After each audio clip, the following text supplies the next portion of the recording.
ఇదే చంద్రబాబు నాయుడు గారు ఎన్నిసార్లు పబ్లిక్ మీటింగుల్లో ఇన్ఫాక్ట్ దివంగత నేత రాజశేఖర రెడ్డి గారి గురించి చనిపోయిన తర్వాత చంద్రబాబు నాయుడు గారు అన్నారు, రాజశేఖర రెడ్డి గారు నన్ను వ్యతిరేకించాడు, ఏమైంది రాజశేఖర రెడ్డి గారి పరిస్థితి, పావురాల గుట్టలో పావురం అయిపోయాడు అన్నాడు.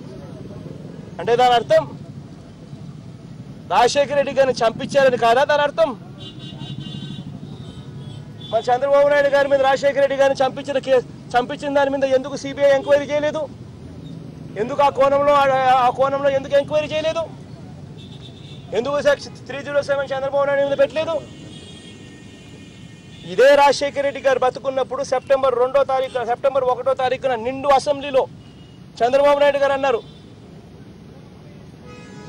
అసెంబ్లీకి నువ్వు వస్తే కదా అని. అంటే దాని అర్థం కరెక్ట్గా దాని తర్వాత 2 రోజులకు రాజశేఖర రెడ్డి గారు చనిపోయారు. దాని అర్థం ఏమిటి? చంద్రబాబు నాయుడు గారు రాజశేఖర రెడ్డి గారిని చంపించినట్టు కాదా? మరి చంద్రబాబు నాయుడు గారు ఇన్ని మాటలు మాట్లాడుతూ ఉన్నా అటెంప్ట్ టు మర్డర్ కేసు ఉండదు. రాజశేఖర్ రెడ్డి గారిని కుట్ర చేసి చంపారు, నన్ను కూడా చంపగలరు.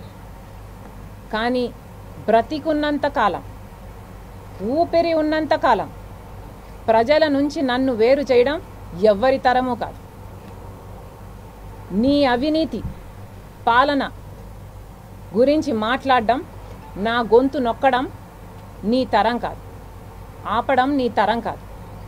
ఉన్నారు కదా మీ పోలీసులు, మీ పనోళ్ళలాగా వాడుకుంటున్నారు కదా, పంపండి, మీ పనోళ్ళను పంపండి.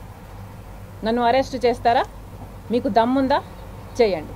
హాయ్ ఫ్రెండ్స్, మా టుడే టుమారో యూట్యూబ్ ఛానల్ చూస్తున్నందుకు చాలా థ్యాంక్స్.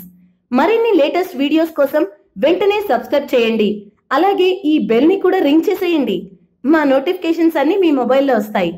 అలాగే మా వీడియోస్ మీకు నచ్చితే లైక్ చేయండి, షేర్ చేయండి, నచ్చకపోతే కామెంట్ చేయండి.